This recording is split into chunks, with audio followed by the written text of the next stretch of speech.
நிறைவாழ்வு AG சபை வழங்கும் morning மன்னாவிற்கு உங்களை அன்போடு வரவேற்கிறோம்.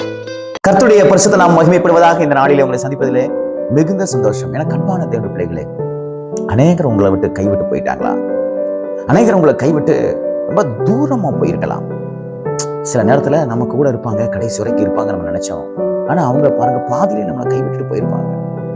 நம்மளை ஏதோ ஒரு தனியான ஒரு காட்டுல விட்டுட்டு போனது போல ஒரு பெரிய தாக்கம், ஒரு பெரிய இழப்பு நம்மளை காணப்படலாம். ஆனால் இன்றைக்கு கர்த்தர் நம்மளோட பேசுகிறார். என்ன வார்த்தை தெரியுமா?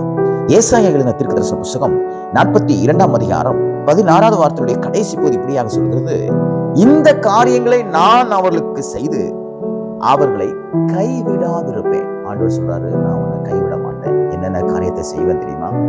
இருளை எல்லாம் நான் உனக்கு வெளிச்சமா மாத்துவேன். கோணலான பாதைகள் எல்லாம் நான் உனக்கு செவ்வையாக மாற்றுவேன். நீ அறியாத பாதையில நான் உன்னை நடத்துவேன்.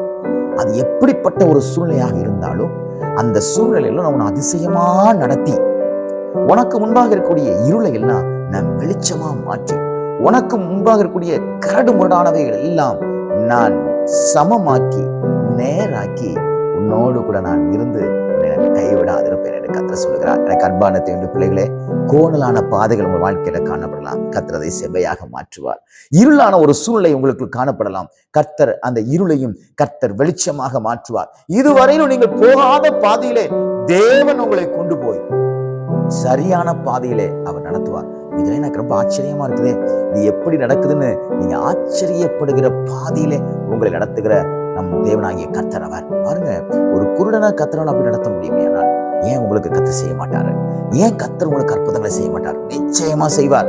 உங்களுக்கு முன்பாக பாதைகளை நீங்க சரி பண்ண முடியாம இருக்கலாம், நீங்க சரி செய்ய முடியாம இருக்கலாம், ஆனா கர்த்தர் உங்க கூட இருந்தா அந்த பாதையை அவர் செவ்வையாக்குவார். பாருங்க, உங்களுக்கு முன்னாடி இருக்கக்கூடிய இருளை நீங்க வெளிச்சமாக்க முடியாம இருக்கலாம்.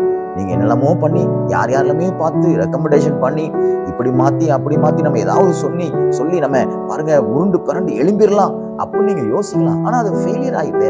ஆனா கர்த்தர் சொல்றாரு, இல்லப்பா, உன்னுடைய முயற்சிகள் அல்ல, நான் உன் இருளை வெளிச்சமாக மாற்றுகிறேன் என்று சொல்கிறார். ஒரு நாளும் உங்களை கைவிட மாட்டார். இப்படிப்பட்ட ஒரு இருளான சூழ்நிலை, இந்த கரடு முரடான பாதையில் நீங்க காணப்படுவீங்கன்னா கர்த்தர் சொல்றாரு, நான் உன்னை கைவிட மாட்டேன்.